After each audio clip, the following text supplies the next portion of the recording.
જય Shri Krishna, welcome back to my YouTube channel. તો અત્યારે વાગી ગયા છે 10:30 અને હજી રસોડાનું જસ્ટ કામ મેં બધું ફિનિશ કર્યું, બધું ચોખ્ખું થઈ ગયું. પછી હું તમને બતાવીશ અને હવે કચરા પોતા કરવા છે. તો બસ મેં કીધું થોડીક વાર રેસ્ટ કરી લઉં, કારણ કે એકદમ થાકી ગઈ.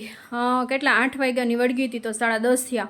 નીચેનું 3 દિવસ મારે થયા. નીચેનું થોડું કાલે બપોર પછી પણ મેં કર્યું હતું, જે આગળ તમે વિડીયોમાં જોયું છે. કન્ટેનર બધા આવ્યા હતા તો એ બધાને વોશ કરીને લૂઈને અને પછી છે ને એમાં બધું જે ટ્રાન્સફર કરવાનું હતું ને એ બધું કરી લીધું. નીચેનું બધું ક્લીન થઈ ગયું, કારણ કે ફર્નિચર વગરનું રહ્યું ને એટલે બહુ ડસ્ટ થાય ને બહુ ચીકણું થાય.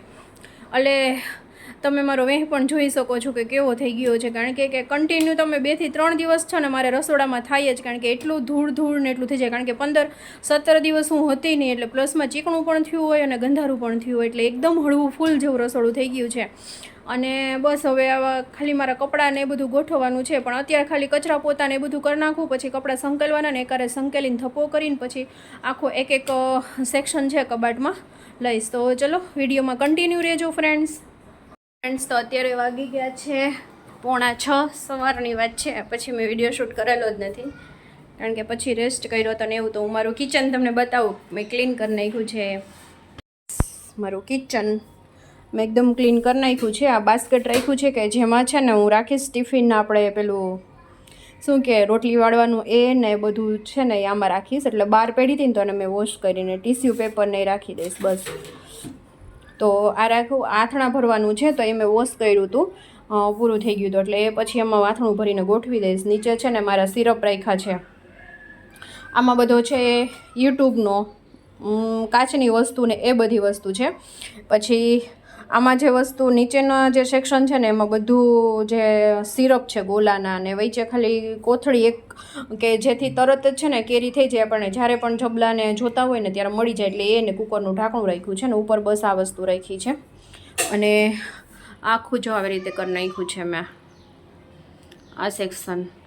ઉપરના જો આ પાછળના ડબ્બા છે ને આ રીતના ગોઠવી દીધા છે. કાજુ બદામ છે ને હમણાં રાખીશ, પછી જ્યારે ચોમાસું પ્રોપર બેસી જશે ને એટલે ફ્રીજમાં મૂકીશ, નહીંતર સારા ન રહે. આ જે ડબ્બો દેખાય છે ને આમાં સિંધવ નિમક ભરેલું છે કે જે હું જૂનાગઢથી લાવી એ.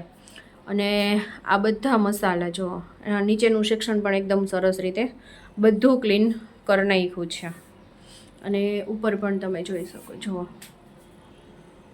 અહીંયા વચ્ચે એક જગ્યા છે, અહીં ચોખાનો ડબ્બો મૂકવો હતો, બટ એ પછી મેં કીધું પાછળ મૂકીશ, કારણ કે ઉતારવામાં ને એમાં પ્રોબ્લેમ થાય ને એટલા માટે. અને આ સેક્શન જુઓ તમે, આ બધા ડબ્બા કાલે બતાવતી હતી ને, જો ચોરસ ડબ્બા આ બાજુ ગોઠવા છે અને ગોળ ડબ્બા આ બાજુ ગોઠવા છે. અને પ્લસમાં જે અલગ અલગ ડબ્બા મારી પાસે હતા ને તો એમાં થોડું ઘણું ભરીને પછી જો ઉપર જે વસ્તુ જેમાં જે પ્રમાણે સમાય ને એ રીતના ઉપર ગોઠવીને અને ઉપર આ રીતના ગોઠવી દીધા છે. ને આગળ છે ને જો ચીલી ફ્લેક્સની છે, પછી ઓરેગાનો છે કે જે જૈન છે, અને પીઝાનો મસાલો છે. ને આમાં છે ને એ આપણે આંબળાનું ખમણ છે, ને આમાં ચોખા છે પણ પૂરા થઈ ગયા છે અત્યારે. તો આટલી વસ્તુ આમાં કરી છે. દાણા છે, ઓલા જે દાણા તમને દેખાય છે ને શેકેલા છે. નીચેનામાં આ બધા આપણે જે મસાલા હોય છે ને, જે તમાલપત્ર ને એ બધું ભરેલું છે બસ. અને આ જે કાલે બતાવ્યું ને આમળાનું છે, સોરી આમળા શું કેરીનું આમચૂર છે, એ જ્યારે જોશે ને ત્યારે પછી કરી લઈશું. અને આમાં કાચરી છે, ને આમાં પાછા ઓલા જે આપણે રેગ્યુલર જે દાણા હોય છે ને એ છે. લાઇટ કરો એટલે પ્રોપર દેખાય. જુઓ તો આ રીતનું કર્યું છે મેં. અને આમાં જે છે ને એ જલજીરા પાવડર છે, અને આમાં ગોઠલીનું છે, આમાં રવો મેંદો છે, અને આમાં દાળ ને એ બધું ભરી દીધું છે. તો બસ આ રીતનું ગોઠવણ કરેલી છે. બીજા એવું કંઈ લાગશે ભરવાનું તો પછી આમાં અહીંયા નાના નાના ડબ્બા ભરી દઈશ. આ ડબ્બો મેં જે ખાલી રાખ્યો છે ને તો એમાં દળેલી ખાંડ કરવાની છે. ઉપર જે મરચાંનું ને સુકેલ મરચાંને એ બધું રાખ્યું છે. એટલે આ જે ડબ્બા છે ને ફ્રેન્ડ્સ, કે આ એક સરખા રહી જાય ને વસ્તુ પણ એકદમ સરસ લાગે ને પ્રોપર તમને દેખાય. અને આમાં કેવું થાય કે હે ને અલગ અલગ ડબ્બા થાય, એટલે ઉપર કેમ જો વ્યવસ્થિત ન રહે. નીચેના ડબ્બા છે ને પ્રોપર બધાય રહી ગયા, અને ઉપર છે ને વ્યવસ્થિત ન રહે આ ડબ્બા હોય ને એટલે. અને ચોરસ કે તમારી ચોઈસ પ્રમાણે કોઈ પણ રાખો, પણ એક સરખા હોય ને તો વ્યવસ્થિત રહે. નહીંતર પછી જો અમે જ્યારે સ્ટાર્ટિંગમાં રૂમ ચાલુ કરી ને ત્યારે મને છે ને ખ્યાલ નહોતો, ને હું અલગ અલગ મોલમાંથી છે ને હું પરચેસ કરતી નોખા નોખા ડબ્બા.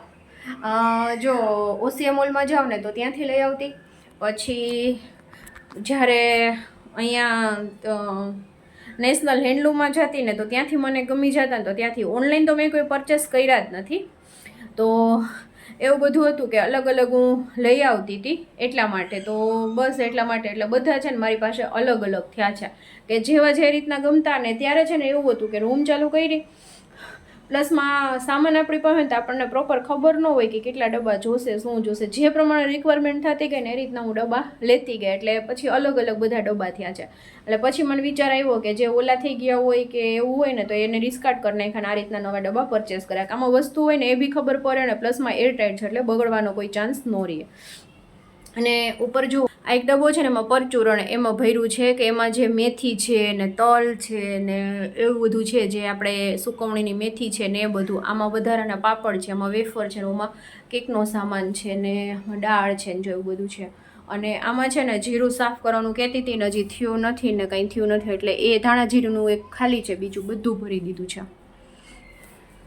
અને અહીંયા આ ગ્રાઇન્ડર જાર જે રાખેલું છે. પછી આ દાળિયાનો ડબ્બો છે ને આજે હું મારે પ્રસાદી જે મિશ્રી હોય છે એને આથણાનું ને એ બધું અહીંયા રાખ્યું. આમાં ઘીની બોટલ ને બસ આટલી વસ્તુ રાખી છે. ને અહીંયા નિમક ને આમાં છે ને મોટા ચમચાની રાખું છું, આમાં નાના રાખું છું. પછી જો આ રીતના ઉપરની છે ને બહુ ચિકાસ થાય, હદ બારી ચિકાસ, તમે વાત પૂછોમાં. તો અહીંયા આ તપેલા રાખ્યા છે ને કડાઈ છે અને વાટકા છે ને એવું છે પણ હદ બારી ચિકાસ થાય એટલે તમે વાત પૂછોમાં. આ રીતના અહીંયા ચાયણી ને જાળી ને એ બધું અહીંયા રાખી દીધું છે.